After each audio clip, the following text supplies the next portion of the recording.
Bonjour à tous et bienvenue dans Contact. Saviez-vous que sur 10 enfants subissant un accident grave à Bruxelles, 8 le sont en tant que piétons?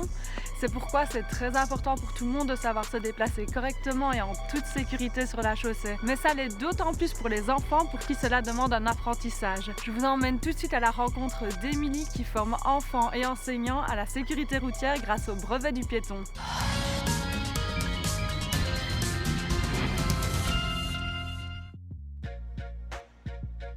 Bonjour à tous. Moi je m'appelle Émilie, je travaille chez Good Planet depuis 5 ans en tant que coach en durabilité. On va diviser la classe en deux.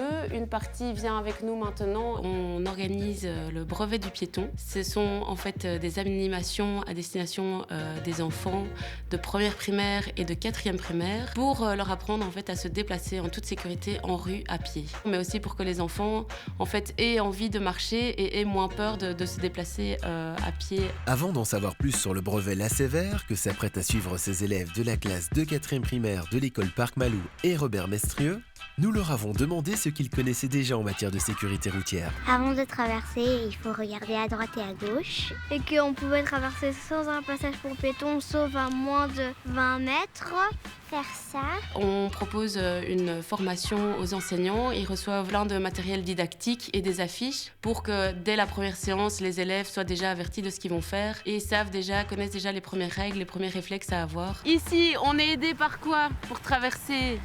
Oui. Feu. Un feu.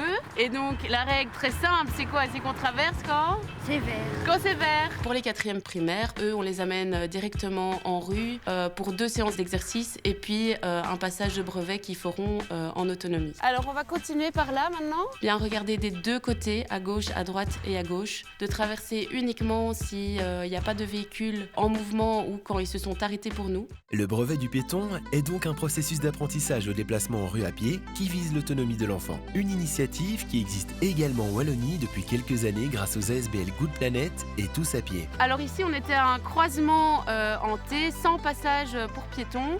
Donc l'idée, c'est d'apprendre aux enfants qu'ils n'ont pas la priorité quand ils traversent en dehors d'un passage pour piétons. Tu vois quelqu'un? Donc tu peux y aller, tu marches d'un pas décidé de l'autre côté tout en continuant à vérifier.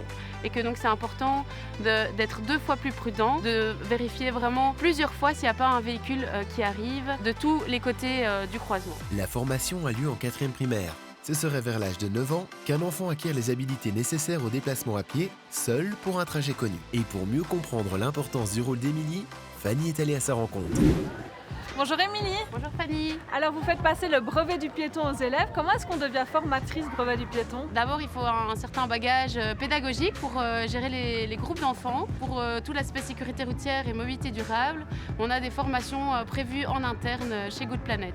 Au niveau des professeurs, est-ce qu'ils sont plus confiants de savoir que leurs élèves passent ce genre de formation? Quand le message vient d'une autre personne, d'une personne extérieure, les élèves le prennent un peu plus au sérieux puisqu'ils se disent « Waouh, il y a quelqu'un de l'extérieur de l'école qui vient m'apprendre ça ». Ils y prêtent beaucoup plus attention. Les professeurs sont beaucoup plus confiants par la suite pour faire des sorties scolaires à pied.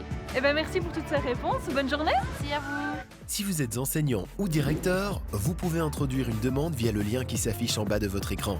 Ou sinon, Émilie a encore quelques conseils bien pratiques à vous partager. Toujours bien s'arrêter avant la bordure du trottoir. L'importance de l'arrêt, c'est vraiment pour essayer de poser son regard sur la circulation. On traverse sans courir et tout droit pour arriver de l'autre côté. Voilà, Contact, c'est déjà terminé pour aujourd'hui, mais si vous avez encore des questions à ce sujet ou sur toute autre thématique liée à la sécurité routière, je vous invite à scanner le QR code qui s'affiche juste en bas de votre écran. Quant à moi, je vous dis à la semaine prochaine et d'ici là, bonne route!